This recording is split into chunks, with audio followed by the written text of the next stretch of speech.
Salut à tous, pas mal de setup en attente sur pas mal d'altcoins. On a le Bitcoin qui arrive dans une zone assez intéressante.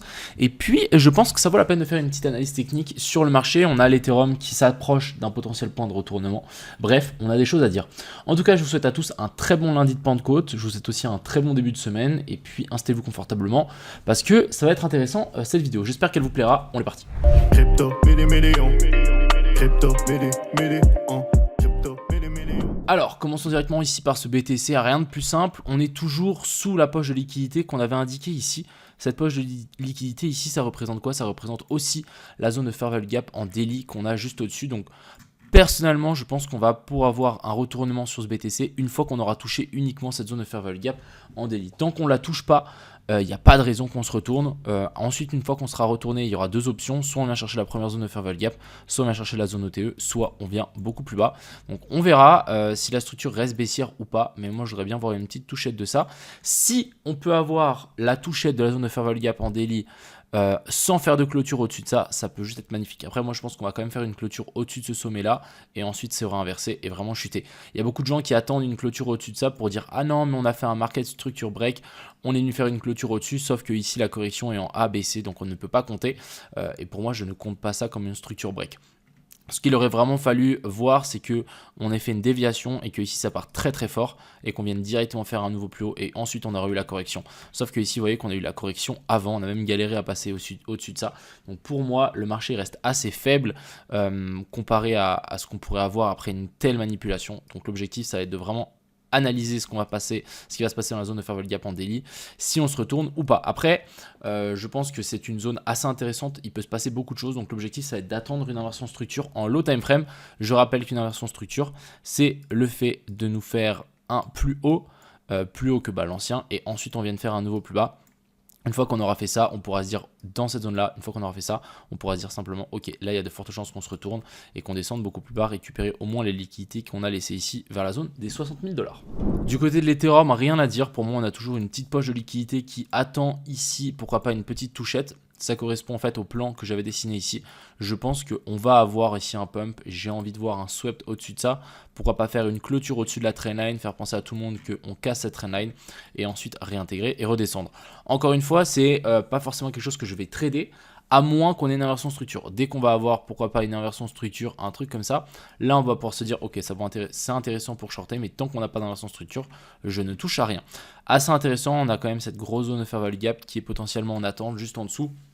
Donc si jamais on redescend, on ne fait pas trop d'inversion structure et on vient s'appuyer là, je pense que ça peut être une très belle continuation de la structure haussière parce que ici, mine de rien, on est haussier, on fait des sommets toujours plus hauts, des plus bas toujours plus hauts, donc pourquoi pas faire ici un plus bas plus haut que celui-là. Mais pour le moment, je n'y touche à rien. Ensuite, on va continuer avec toutes les altcoins, donc on a vraiment des setups très intéressants et on a une petite liste bien sympathique.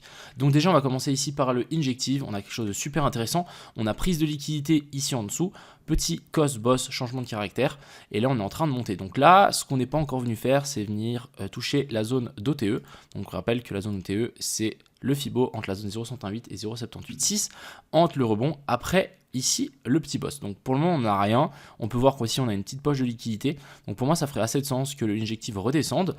Il va peut-être pas redescendre tout de suite, mais ce qu'on va pouvoir faire, c'est pouvoir déplacer ici notre zone OTE jusqu'à temps qu'on revienne chercher cette zone OTE pour ensuite vouloir repartir vers le haut. Donc simplement, attendons un retour pour le moment vers la zone des 23 $ pour prendre une position.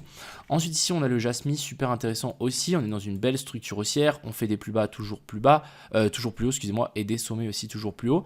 On a fait une très belle inversion de structure ici, donc on a fait un super cost boss. On est redescendu. L'objectif ici, ça va être de continuer à trader cette structure haussière. Tant qu'on est haussier, on va trader haussier.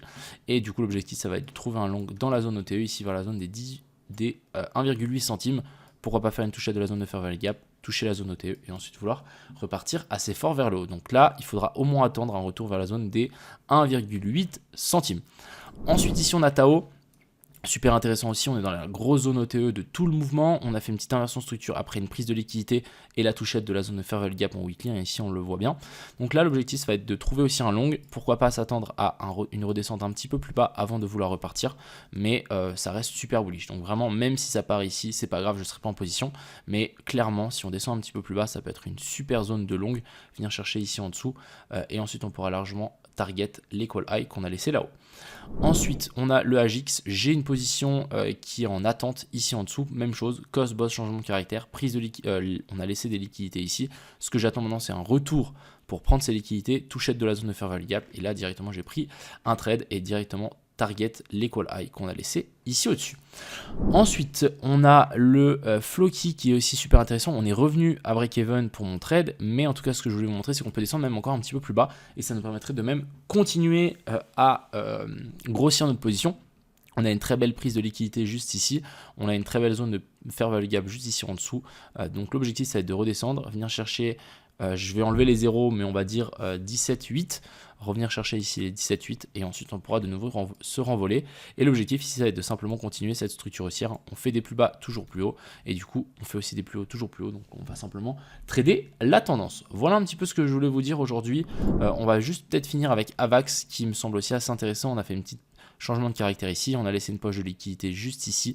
Donc l'objectif, ça va être d'attendre un retour du AVAX vers la zone des 33, 33.5, prendre cette poche de liquidité, venir combler la zone de fair value gap ici en H1 et ensuite on pourra trouver un super long ici pour target simplement les call high qu'on a laissé ici en haut sur la zone des 40 $. Donc vraiment les alts que je vous ai montré, on a pas mal de setup assez intéressant. Je pense qu'il faut juste être patient un petit peu. Il faut s'attendre à ce que le Bitcoin aussi puisse monter. Je rappelle encore une fois que le Bitcoin reste haussier, donc il n'y a pas de raison de shorter pour le moment. Par contre, si on a une inversion de structure dans la zone de fair value gap, là on va pouvoir considérer que la tendance peut-être s'inverser et là ça va être risqué pour nos longs. Donc pour le moment, tant qu'on n'a pas d'inversion de structure sur le Bitcoin, ça reste haussier et je rappelle qu'on peut largement venir récupérer la zone de fair value gap et ensuite s'envoler beaucoup plus haut sans faire d'inversion de structure. Donc pour le moment, ça reste haussier. On surveille, on va trouver des setups longs sur les alts et si le Bitcoin commence à se sentir mauvais, qu'on ait vraiment une inversion de structure super clean, etc. Là, je pense que ça vaudra la peine de diminuer sa position, voire la couper. Enfin bref, j'espère que cette vidéo vous a plu. Je vous souhaite à tous une agréable fin de journée, une excellente semaine. C'était Crypto Million.